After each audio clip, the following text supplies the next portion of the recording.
साक्षीकीर आपण पाहतात भारत 24 तास। महाराष्ट्रातील प्रत्येक जिल्ह्यात आणि गावात यात्रोत्सव साजरा होतो, पण रायगड जिल्ह्यातील दिव्यागडची भैरवनाथ आणि सिद्धनाथ यात्रा पर्यटकांसाठी, यात्रेकरूंसाठी आणि भक्तांसाठी एक प्रमुख आकर्षण आहे। याचे वैशिष्ट्य म्हणजे चैत्र पौर्णिमेच्या या 2 दिवसाच्या यात्रेत भक्ताच्या पाठीला गर टोचून लाटेवर 5 फेऱ्या फिरवल्या जातात।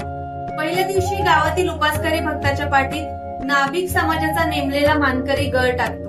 यानंतर गर टोचलेल्या भक्ताला यात्रेच्या मध्यस्थानी भक्कम स्वरूपात बांधलेल्या चौथऱ्यावर 25 मीटर उंच लाकडी खांब्याला दोरीच्या साह्याने बांधून 5 फेऱ्या फिरवल्या जातात। आणि आश्चर्याची गोष्ट म्हणजे त्या भक्ताला खाली उतरवून गर काढल्यानंतर त्याच्या पाठीतून थेंबभरही रक्त येत नाही। ही प्रथा एक शिवकालीन प्रथा असल्याचे म्हटले जाते। तसेच समस्त भाविक याकडे एक दैवी चमत्कार म्हणून पाहतात।